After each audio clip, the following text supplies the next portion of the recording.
stars tonight. Fields grow anew with the spring of life.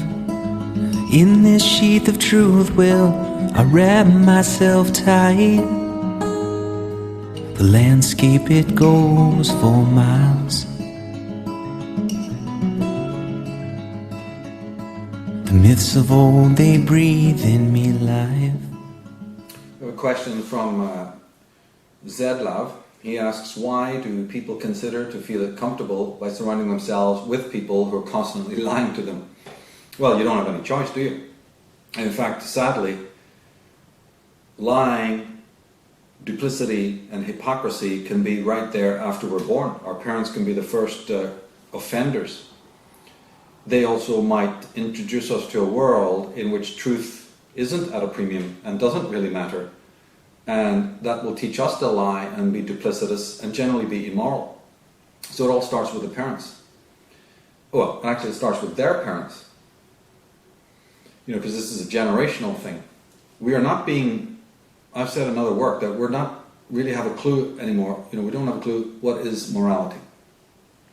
Most of the morality that you see around you is purely manufactured, it's purely superficial, and it's geared towards receiving approval from other people. That can backfire, of course, because of course we may not get the approval that we're looking for. So our immorality may end up going nowhere. It may not service us at all. So the moral person then can come along and say, see, I told you. It would have served you all the time to just do the right thing. And so we've been talking through answering these questions about the inner battle and about the choices we have to make. And one of the struggles is this struggle that involves whether or not we're going to speak our minds and be absolutely honest. Or because we're surrounded by people who don't even know what that is and don't appreciate it, and who may even penalize us for being that honest, we have to decide what we want to do about that. So this is, there's no answer. You know, there's really no answer. You have to judge each situation as it arises.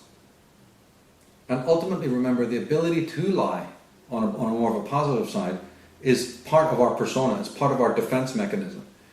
That we might hold a part of us back, which is, everyone does that, and it's for safety purposes. We don't often want to reveal exactly who we are and exactly what our motives are. This just comes with the territory. So the neurosis is not so much in having to lie or having to be duplicitous. It's more for what purpose you're doing it for. There's a difference between protecting yourself by that activity. You know, the fascist dictators come to your house, the soldiers knock on the door, goes, you know, is there any enemies living here with you? And you go, yeah, they're upstairs under the bed, you know. Well, that's telling the truth, but look what happened.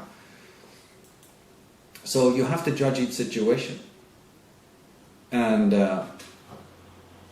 but if what you're doing is also malicious, meaning that you're doing it deliberately and willfully to ruin other people, then there's the immorality. That's where the neurosis is. So compulsive lying, to deceive others, to weaken them, to play games with them, or to in some way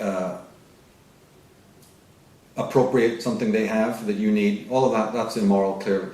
But if lying is to protect yourself and your space, that's different. It's not as bad.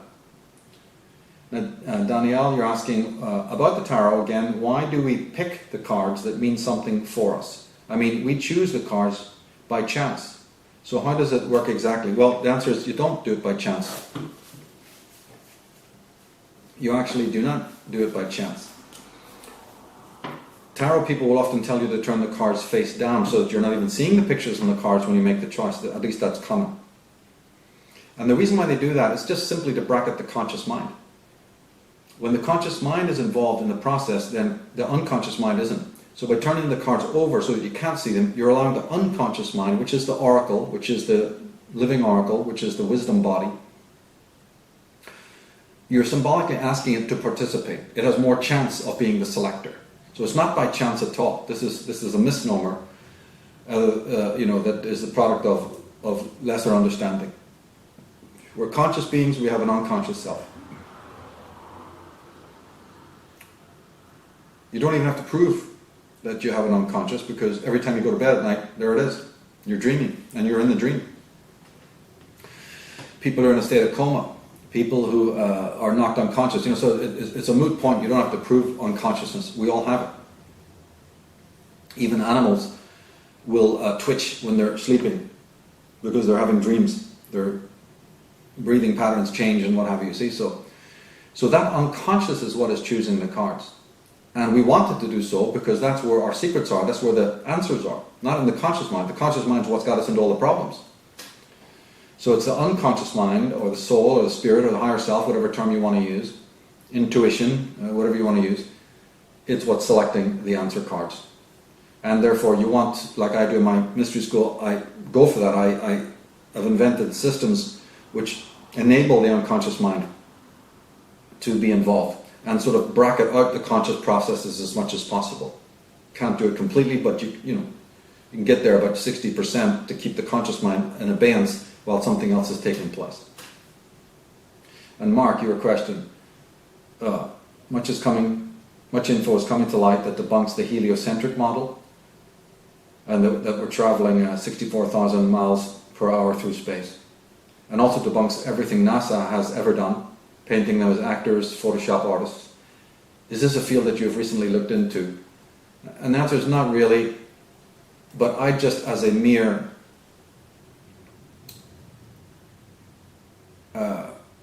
rule of thumb,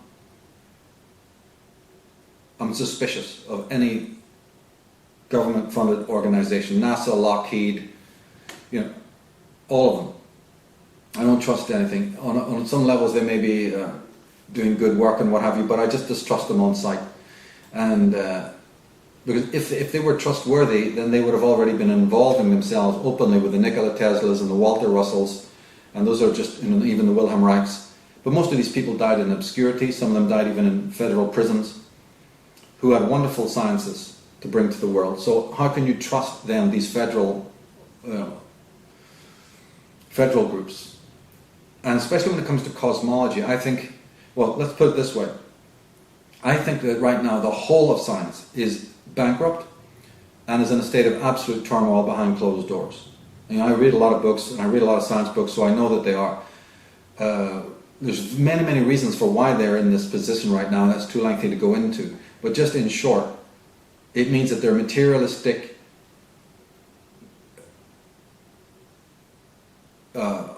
reductionist, rationalist kinds of philosophy. These Cartesian models have run aground from within. They do have contenders from outside who've done a lot of damage, but just even from within. Forget about any rival schools. Just from within, they've desiccated and crumbled. And so now they have a facade. So these people step out of the woodwork, like these Richard Dawkins, and I have a lot of respect for people like that because I like the work that they do to debunk the obscenities of religion. So I'm not totally against these physicalists, okay? But when it comes to the deeper questions of meaning of existence, then I do have to take a contrary position than them. But science in general is up shit creek, and they just don't know where to turn. And one of the areas that's particularly weak is cosmology and astrophysics. This is as well as physics in general, and so they don't know where to turn. And so what they're now doing is flagrantly, as they thrash around for new ideas, they're violating the core principles of science. That's what string theory is. Any kind of answer that goes into the hypothetical and the virtual violates the codes of science, which is that you have to see it, touch it, feel it, taste it, be of the five senses before it becomes scientific. Well, now that seems to be just willy-nilly thrown out the door, and all sorts of now highly theoretical, virtualistic paradigms, theorems are being put forward in order to do what? prop up the bankrupt system. They can't let it fall, and then they break even their rules in order to prop it up. Now, none of this is sustainable, and none of it is warranted, and none of it is ethical. How come then, if it was ethical, then how come for hundreds of years, since the Middle Ages, since the rise of normal science, mainstream science, they have literally cast to the winds so many theories of great scientists because it was too metaphysical in their eyes, or too mystical, or too theoretical. They ruined the careers of hundreds of scientists. Hundreds and hundreds of people went to the wall. Hundreds and hundreds of great paradigms that could have been transformative to society were shelved and sequestered and destroyed. And now the same culprits who are responsible, right, these same scientists from this homogenistic world, from that orthodox science world, have the gall to turn around as if none of that ever mattered or happened, and utterly try to change the platform upon which science is predicated, just because they know that they have run themselves bankrupt. Can you think of anything more criminal than that? And they do it in order to still keep their chairs.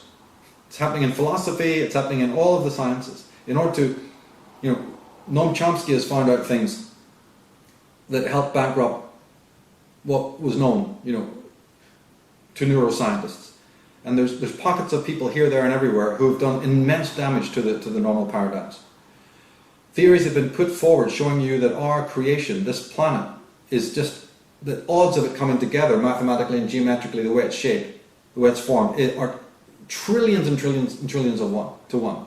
So they were stuck, right? They were compromised, all the mainstream people, and so they've done their utter best. They've employed the smartest brains that they can, still materialistic, still nominalistic, to try and answer these questions. But to do so meant to shift the entire basis of what science is all about. Now they're very much into the theoretical. Now they're very much into saying, oh, science is still real, even though it's something that can never be seen, never be proven. In other words, never falsified. The very things that they used to use as arguments against the spiritual teachers, they are now using as defenses against them to their own paradigms. How fraudulent! And we should never let them away with it, because it's a terribly unethical, almost criminal move on their part. And it doesn't help us in the end get any closer to the truth about what our universe and our cosmos and our sense of being is all about.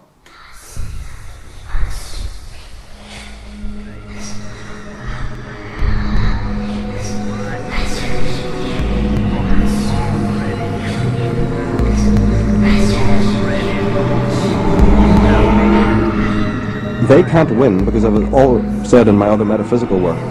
Evil contains within it the seeds of its own destruction. And one really needs to meditate on that deeply and also see it applied in your own life, with the tossers that surround us and other evil injustices that are done even in plain view. Watch that experience. Watch what happens to a person that who's evil and ruthless and negative. Just observe it. And you'll notice that this is in fact the case, and it's certainly the case up the fractal. Evil contains within it the seed of its own destruction. The moment that you take that kind of anti-human negative stance, you're just waving a red flag to nature, go come and get me, which is exactly what's happening now. It's called the age of revealing and the age of awakening. All the message that somebody like me can give is, can you please get into the spirit of that? Because it's happening anyway. And you can either get into sync with it, or you can just sit there and be smashed when the river takes a turn. Your ego boat, right, will be smashed. Can you let go of the shores, like the Hopi prophecy says? Can you let go of the oars and go with that flow? Because it's a very dynamic flow and it will handle it. What happens with us is that we think, oh my God, what's a little old me going to do? It's really difficult, and then it becomes like you're suddenly taking it personally, as if your ego is going to be able to run out there like in the old days, grab a sword and do something about it. We have no capacity in that realm. It's a mixture between tremendous responsibility and self-awareness of it, but at the same time the ability to, as Neil was saying, go yin. Let go and let the higher force guide you, because without that guidance, you're pottering around is like a kid with a giant sword, playing games. A higher form of guidance and a higher form of strategy takes care of this. It doesn't mean abnegate your responsibility, but it means try to always remain with your head in the clouds but your feet on the ground. This is both a physical war, but it's also a psychic one. And the guidance that comes to you is the most important thing, and it will show you where to go and what to do about it.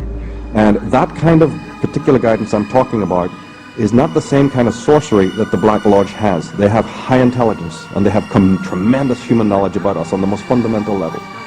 but they lack that connection to the higher intelligence. And that's their ultimate downfall, together with what I said about evil having the seeds of destruction within it. You choose that road, and you will be terminal. You choose the organic, living, feminine, flow of the Tao, and no matter what tyrannies exist in the world, no matter how things get bleak, even if things get 10 times as bleak as they are now, worse, like a prison planet, really and truly, as long as you're with that flow, you're in your center, and it doesn't matter, you see. So it's all about where you are, and they can't inhabit that place, which is why they want dominion, right, over the world. If you can't rise yourself, what's the next best thing? Push everybody down.